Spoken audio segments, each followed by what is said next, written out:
우리 예수님께서 십자가를 지시기 전날 밤 제자들을 위하여 기도하셨습니다. 겟세마네 동산에 올라가시기 전에 먼저 제자들을 위하여 기도하셨는데, 주님께서 우리를 위하여 기도하신다는 것은 우리에 대한 기대가 있기 때문입니다.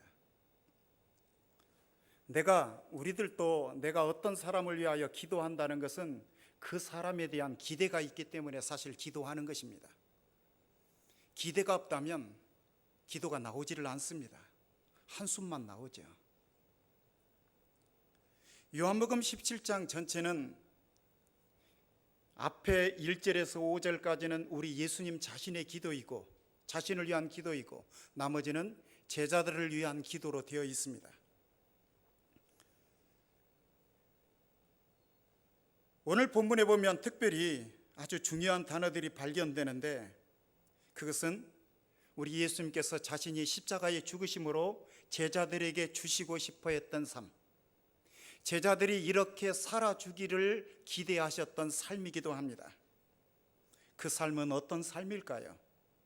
첫째로 기쁨의 삶입니다. 13절에 보면 이렇게 말씀합니다. 지금 내가 아버지께로 가오니 내가 세상에서 이 말을 하옵는 것은 그들로 내 기쁨을 그들 안에 충만히 가지게 하려 함이니이다. 제가 아주 오래전에 대학 1학년 때 전라북도 계화도라는 곳으로 봉사활동을 간 적이 있었습니다. 교회 친구들이랑 같이 갔는데 거기 가서 성경학교도 열어주고 그 마을을 도와서 이것저것을 하기도 했습니다.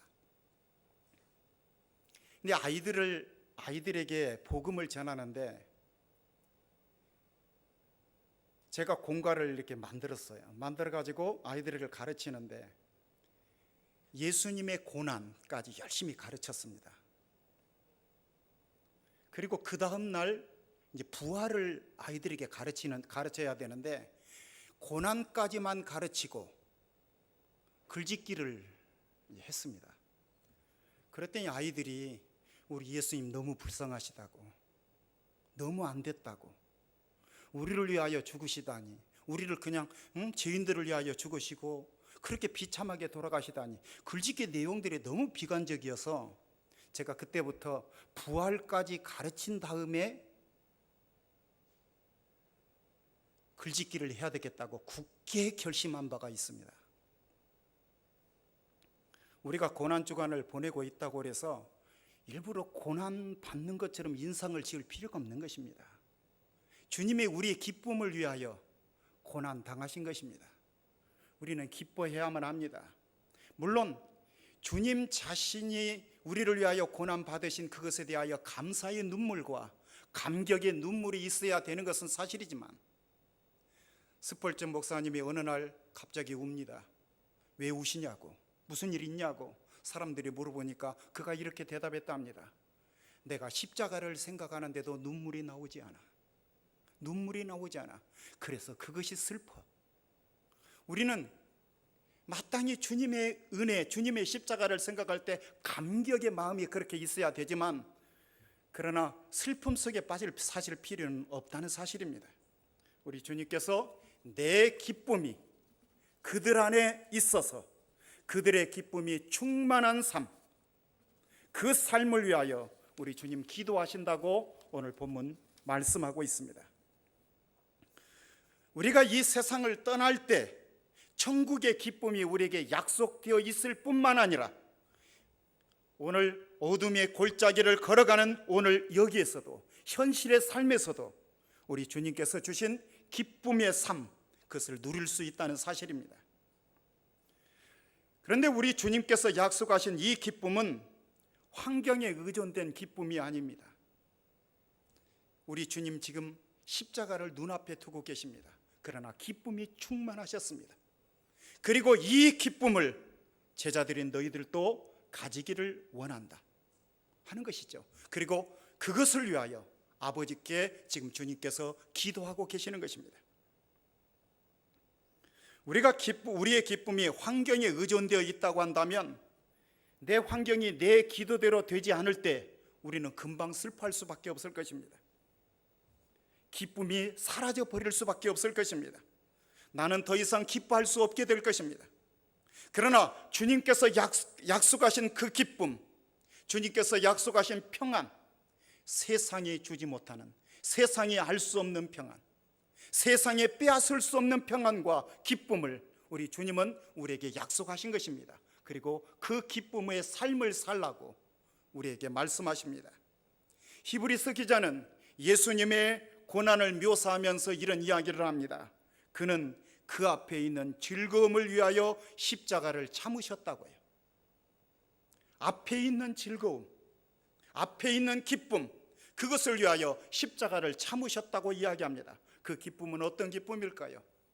우리 예수님께서 십자가의 죽으심으로 말미암아 앞으로 그리스도를 믿고 그렇게 변화되어서 하나님을 믿게 될 수많은 사람들, 수많은 열매들을 바라보시면서 우리 예수님은 즐거워하셨다고, 기뻐하셨다고, 십자가를 참으셨다고 말씀하고 있습니다. 그 동일한 기쁨을 우리 주님 약속하고 계십니다. 이 요한복음 16장 21절에 보면 우리 예수님의 이 약속의 이 기쁨에 대한 탁월한 설명이 나옵니다. 여자가 해산하게 되면 그때가 이르렀으므로 근심하나 아이를 낳으면 세상에 사람 난 기쁨으로 말미암아 그 고통을 다시 기억하지 아니하느니라. 저는 제가 아들이 둘 있는데요, 싱가포르에 있을 때 선물로 둘째 아기를 주셔서 9살 터울입니다. 지금 고3입니다. 그래서 우리 가정이 전부 지금 다 고생하고 있습니다. 고3 아들을 두어서. 제 아내는 그래서 이번에 같이 오지도 못했고요. 근데 첫째 아이를 낳았을 때, 제가 전도사로 있을 때 첫째 아이를 낳았는데 그날 마침 주일이었습니다. 말로는 내가 있는 것보다 주님이 함께 있으니까 걱정하지 마, 그래놓고 제가 얼마나 걱정이 많이 되었는지 모릅니다. 그리고 미안했어요. 근데 둘째는 싱가포르에서 그렇게 낳았는데 마침 주일이 아니어서 제가 참석을 했습니다. 의사가 안에 들어와 보겠느냐고, 그래서 그렇게 하겠다고 그랬습니다. 그리고 눈 찔끔 감고 안 보려고 노력했습니다. 너무 나이가 들어서 아이를 낳았는데 너무너무 힘들어 하더라고요. 그러나 아이가 나온 다음에 얼마나 기뻐하는지, 이 아이를 별로 좋아하지 않았던 여인이 아이 낳고 그렇게 좋아하는 모습을 그렇게 보았습니다. 여러분, 산모의 고통이 그렇지 않습니까? 얼마나 격렬한 고통입니까? 그러나 아이 때문에 괴로웠지만 고통의 원인이었던 아이를 낳자마자 고통의 원인이었던 아이가 기쁨의 원인으로 바뀌지 않습니까? 그래서 오늘 우리들에게 주어지는 환경들, 어떠한 역경들조차도 앞에 있는 즐거움, 이것을 통하여 무엇인가 이루어지고 있다, 무엇인가 하나님의 뜻이 이 가운데서 이루어지고 있다. 그것이 저는 구약 성경에 가졌던 요셉의 믿음이라고 생각합니다. 형들에게 억울하게 팔려서 애굽의 종으로 팔려갈 때에도, 감옥에 갇힐 때에도, 여러 가지 고난이 있을 때에도 무엇인가 되어가고 있다. 모든 것을 합력하여 선을 이루시는 하나님을 요셉은 분명히 믿었기 때문에 저는 어떤 상황에서도 그런 기뻐할 수 있었을 것이라고 생각합니다. 이 기쁨을 주시기 위하여 우리 예수님께서 십자가의 길을 걸으신 것입니다. 그리고 우리를 위하여 기도하신 것입니다. 여러분, 가나안 농군학교에서 생산되는 고구마는 다른 고구마에 대해서 크다고 그러죠. 그런데 비료를 많이 주어서 큰 것이 아니라, 가나안 농군학교는 비료를 지금도 안 주는지는 모르겠지만 비료를 주지 않는다고 그랬어요. 그런데 이 고구마가 큰 이유는 김을 맬 때마다 호미날로 이 고구마 이삭에 상처를 주기 때문이라고 말합니다. 고의로 고구마를 아프게 만드는 것입니다. 아물면 또 상처를 주고, 아물면 또 상처를 주어서 이 고구마가 열받아서 그렇게 커진다는 것입니다. 하나님께서 쓰시고자 하는 사람들, 고난의 학교, 시련의 학교를 통과하게 하십니다. 그래서 여러분들 지금 삶에 어떤 고난이 있다면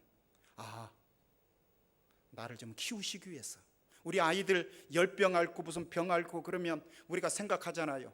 아이들이 그 병을 앓고 나면 나중에 보면 부쩍 커져 있는 아이들을 발견하게 됩니다. 마찬가지로 내 신앙 키우시기 위해서 무엇인가 나에게 요구하시는 것이 있어서 내가 더욱더 무릎 꿇게 하기 위해서 영적으로 생각하시고 기뻐하며 살아가는 우리 예수님의 기대처럼 기뻐하고 살아가는 성도님들이 다 되시기를 바랍니다. 두 번째로 보전의 삶을 이야기하십니다. 15절에 이렇게 말씀하죠. 내가 비옵는 것은 그들을 세상에서 데려가시기를 위함이 아니요 다만 악에 빠지지 않게 보존하시기를 위함이니이다. 보존이라는 단어가 나옵니다. 이 보존이라는 단어가 오늘 본문에 여러 번 나옵니다. 우리 애국가에도 나오지요. 보존하사. 그런데 이 보존에는 두 가지 의미로 사용되고 있습니다. 첫째로는 구원의 보존입니다. 그것을 오늘 본문 12절에서 이렇게 말씀합니다. 내가 그들과 함께 있을 때 내게 주신 아버지의 이름으로 그들을 보존하와 지키었나이다. 우리 12제자들을 우리 주님께서 보존해서 지켰다고 말씀합니다. 그러면서 이런 말씀을 하십니다. 그 중에 하나도 멸망하지 않고 다만 멸망의 자식뿐이오니 이는 성경을 응하게 함이니이다. 이 말씀이 왜 중요한가 하면 예수님께서 12제자가 있었는데 그 중에 하나인 가룟 유다가 예수님을 결국 배반하고 그리고 나중에 비참하게 죽지 않습니까? 그런데 어떻게 보면 예수님께서 12제자 중에서 하나의 구원을 보존하지 못해서 예수님께서 그 사역의 구속 사역에 실패하셔서 그렇게 된 것처럼 보일 수 있는 것이죠. 그러나 성경은 이렇게 말합니다. 그는 구약 성경에서부터 그렇게 예언된 사람이었습니다.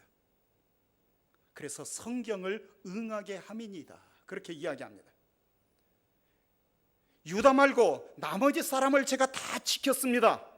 그렇게 말하면 하나를 지키는데 실패했다는 이야기가 된다는 것입니다. 그런데 멸망의 자식 외에는 다 지켰습니다, 보존했습니다 하는 이야기를 우리 주님께서 여기서 하시고 계시는 것입니다. 그러니까 예수님께서 실패하신 것이 아니라는 것이죠. 가룟 유다는 예수님의 제자들과 함께 예수님을 따라다니는 외적인 환경에는 어떤 봉사의 모습에는 참여했지만 그러나 참다운 신앙 고백이 없었고 그냥 따라만 다닌 것입니다. 예수님을 믿고 거듭난 일이 없었던 사람이었다는 것입니다. 그러나 한 번 구원받은 사람, 예수님을 진정으로 믿고 거듭난 그 사람, 주님께서는 반드시 지키시고 보존하시는 것입니다. 여러분, 우리의 구원이 나에게 달려있지 않은 거 얼마나 감사합니까?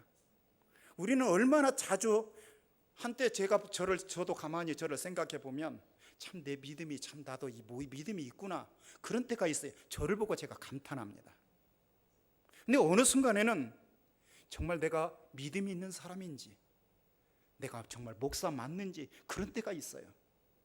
이렇게 흔들리는 저에게 이 구원의 유무가 달려있지 않고 우리를 보존하여 지키시는 우리 주님께 이것이 달려있는 건 너무나 감사합니다. 또 하나 보존은 구원의 보존일 뿐만이 아니라 악으로부터의 보존이라고 이야기합니다. 다만 악에 빠지지 않게 보존하시기를 위함입니다. 주님은 그렇게 기도하셨습니다. 구원이라고 하는 것은 한 번 구원받으면 영원히 구원받는 것이지만 그러나 언제나 우리는 악에 오염될 환경 속에 살아갑니다. 자주 오염됩니다. 악으로 가득 찬 세상에서 우리는 더럽혀질 여러 가지 유혹 속에 노출되어 살아간다는 것입니다. 그래서 주님께서 우리에게 주 기도문을 가르쳐 주실 때 무엇을 위하여 기도하라고 하셨습니까? 악에서 구하소서. 악에서 구하소서. 옛날 주기도문에는 다만 악에서 구하옵소서 그렇게 되어 있죠. 이 악이라는 말, 이것이 중성 명사로 사용될 때는 악입니다. 그러나 이것이 남성 명사로 사용될 때는 악한 자를 의미합니다. 바로 사탄을 의미하는 것입니다. 이 세상의 악으로부터, 악한 자 사탄으로부터 하나님 이들을 보존하여 지켜주옵소서. 내가 세상에 있을 때는 내가 그들을 보존하여 지켰는데 이제 내가 아버지께로 갑니다. 세상을 떠나 아버지께로 갑니다. 이들을 아버지 손에 부탁합니다. 그들을 보존하여 지켜주옵소서. 우리 예수님이 십자가를 지시기 직전에 제자들에게 이렇게 말씀하셨죠. 시험에 들지 않게 깨어있어 기도하라고요. 우리는 종종 시험을 당할 것입니다. 그래서 주님께서 이런 말씀을 하신 것입니다. 시험이 없다면 주님께서 이런 말씀을 하실 필요가 없는 것입니다. 그런데 우리는 시험 많은 이 세상에서 살아가면서도 깨어있지를 못하는 때가 많기 때문에 자주 시험에 빠지는 것입니다. 우리가 악을 경험하고 유혹도 경험하지만 그러나 완전히 악에 빠지지 않는 이유가, 그리고 주님을 떠날 수 없는 그 이유가, 그것이 바로 하나님의 은혜 때문인 것입니다. 나를 향한 포기할 수 없는 하나님의 사랑. 어떤 목사님을 그것을 그렇게 표현하더라고요. 하나님의 열심으로, 하나님의 열심이라고. 얼마나 우리의 구원을 위하여, 우리의 보전을 위하여 우리 하나님께서 열심 내시는지 모릅니다. 베드로가 시험 받기 전에 주님께서 경고하십니다. 시몬아, 시몬아, 보라, 사단이 밀가부르듯 하려고 너를 청구하였으나 나는 내 믿음이 떨어지지 않기를 기도하였노라. 내 믿음이 완전히 떨어지지 않기를 기도하였다는 말씀입니다. 우리 예수님은 시몬 베드로가 시험에 빠질 것을 알았습니다. 육신이 약해서 계집종 앞에서 마지막에는 부인까지, 그 저주까지 하면서 부인할 것을 주님은 잘 아셨습니다. 그러나 베드로가 회개해서 돌이킬 것을 주님은 또한 아셨습니다. 그래서 너는 돌이킨 후에 내 형제를 굳게 하라고 주님께서 그에게 말씀하십니다. 베드로가 제기되고 회복될 수 있었던 것은 전적인 하나님의 은혜, 보존하시는 하나님의 은혜 때문이었던 것입니다. 주님은 지금도 하나님의 보좌 우편에서 우리를 위하여 기도하고 계십니다. 우리는 얼마나 행복한 사람입니까? 우리 하나님께서 또 기대하신 삶이 있습니다. 우리 주님께서 우리를 위하여, 우리를 향한 또 하나의 기대가 있는데 그것은 거룩한 삶입니다. 거룩한 삶. 17절은 이렇게 말씀합니다. 그들을 진리로 거룩하게 하옵소서. 아버지의 말씀은 진리입니다. 우리는 이 거룩이라는 말을 잘 이해할 필요가 있습니다. 19절에 보면, 본문 뒤에 19절에 보면 또 그들을 위하여 내가 나를 거룩하게 하오니 하는 말씀이 나옵니다. 우리 예수님께서 내가 나를 거룩하게 한다, 그런 말씀을 하십니다. 이 말을 언뜻 들어보면 예수님께서 무슨 죄가 있으셔서 예수님이 그렇게 거룩하게 한다는 의미로 우리가 오해할 수가 있습니다. 그런데 이 거룩이라고 하는 것은 단순히 우리가 죄로부터 분리되는 소극적인 의미만이 있는 것이 아니라 하나님의 뜻을 위해서 자신을 구별해서 하나님께 드리는 헌신의 뜻이 들어 있습니다. 우리는 교회 안에 있는 이런 모든 물건들을 성물이라고 그렇게 말합니다. 저는 고등학교 시절에 그 담임 목사님께서 학생부들 무슨 행사 있고 교회 무슨 행사 있으면 강대상 이렇게 옮기잖아요. 절대로 그냥 못 옮기게 하셨습니다. 그리고 나오셔서 그렇게 간절히 기도하신 다음에 강대상을 옮기도록 하셨습니다. 어떤 권사님은 강대상을 그렇게 닦는데, 청소를 하는데 이렇게 작은 강대상 아니고 옛날 강대상은 얼마나 컸습니까? 혼자서 땀을 뻘뻘 흘리면서 그것을 닦으시는데, 닦으시기 전에 얼마나 간절히 기도하시는지 눈물로, 그 모습을 보고 감동을 받은 적이 있습니다. 그러나 성물이라고 해서 이것 자체를 우리가 신성시해서는 안 됩니다. 그러나 하나님 앞에 드려진, 구별되게 드려진 이 강대상이기 때문에 우리가 또 함부로 해서는 안 되는 것입니다. 요즘은 교회 물건들을 너무나 함부로 하는 경우들이 참 많습니다. 우리들 자신이 구별되어서 하나님 앞에 드려진 존재이기 때문에 우리들이 성도인 것입니다. 구별된 삶, 거룩한 삶, 세상 속에서 우리가 살아야 되지만, 세상 속에 소금으로 살아야 되지만 세상에 속하지 않는, 구별되어서 그리고 하나님 앞에 헌신된 삶을 살기를 우리 주님께서는 기대하시고 있다는 사실입니다. 서울 어느 교회 목사님께서 자신의 휴대폰에 아주 낯선 번호가 찍혀 있어서 호기심을 가지고 전화번호를 돌렸습니다. 전혀 모르는 사람이었습니다. 여보세요, 저 아무개 목사입니다. 그랬더니 아주 탁한 음성의 남자가 전화를 받으면서 반가워하면서도 약간은 당황하면서도 자신의 이야기를 합니다. 이분이 그 교회에 나간 지 2주가 되었다는 것입니다. 그러면서 전화로 자신의 이야기를 합니다. 저는 금지 오겨받은 자식이 뺑소니 교통사고로 하루아침에 세상을 떠나버리고 이 문제 해결하다 보니까 기업도 부도나서 날아가 버렸습니다. 이제는 경찰서를 가도 희망이 없고 법원을 가도 희망이 없고 신문사를 가도 희망이 없었습니다. 이러지도 못하고 저러지도 못하고 술에 절고 분노와 원한으로 슬픔으로 가득 차 있을 때 누가 이야기하기를 그러지 말고 그 앞에 있는 저 교회를 가봐라. 그 교회에 가면 용기가 생긴다더라. 저 교회 가봐라. 그 교회 가면 용기가 생긴다더라. 그래서 교회를 갔었습니다. 2층에 몰래 앉아 가만히 예배를 드리는데 하나님이 계시는지 예수님이 누구신지 알지 못하겠지만, 그러나 내가 분명히 아는 한 가지는 그 교회에 가니까 희망이 보였습니다. 그 교회에 가니까 희망이 보였습니다. 경찰서를 가도 희망이 없었고 법원을 가도 희망이 없었고 신문기자를 만나도 아무런 희망이 없었는데 그 교회에 나가니까 희망이 생겼습니다. 목사인 제 눈에 바로 여기서 이 글에서 제 눈이 멈춰졌습니다. 사랑하는 여러분, 이민생활 물론 좋은 점들도 있죠. 편한 것들도 있지만 그러나 험하고 때로는 아픈 일들이 참 많을 것입니다. 험한 세상에 살면서 삶에 찌들리고 살아갈 용기를 잃어버린 어떤 사람에게 열린 교회 한번 가봐라. 그 교회 가면 용기가 생긴대. 그렇게 말할 수 있는 우리 성도님들이 될 수 있기를 바랍니다. 여러분들이 용기를 얻고 여러분들이 그 용기를 얻어서 세상에 나가서 그 용기, 그 담대함, 그 기쁨, 그 아름다움을 세상에 표현하고 사람들이 그 모습에 감동받아서 나도 열린교회에 한번 가봐야 되겠다. 그렇게 말할 수 있는 주변의 사람들이 많아지기를 바랍니다.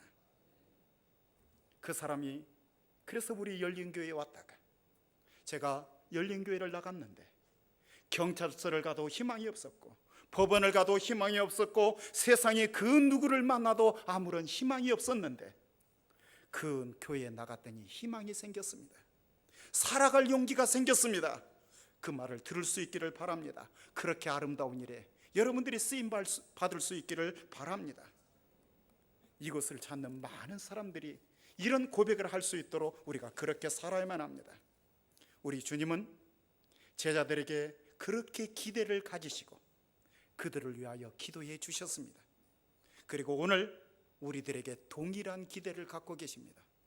우리들이 이 세상 험한 세상을 살아가지만 기뻐하라고 사도 바울이 말한 것처럼 항상 기뻐하라. 사도 바울이 늘 기뻐할 일이 그의 삶 속에 있었습니까? 얼마나 많은 고난과 아픔이 그에게 있었습니까? 그러나 그에게 이 기쁨이 있었습니다. 내가 다시 말하노니 기뻐하라. 주님께서 그를 위하여 기도하시고 그에게 기대를 거셨던 것처럼 그는 기쁨의 삶을 살았습니다. 오늘 우리들도 그렇게 기쁨의 삶을 살기를 바랍니다. 그리고 보전의 삶, 악에서부터 날마다 구별된 삶, 그리고 거룩하게 그렇게 구별된 삶으로 주님을 위하여 살아드리는 우리 모두가 다 될 수 있기를 우리 주님의 이름으로 간절히 축원합니다.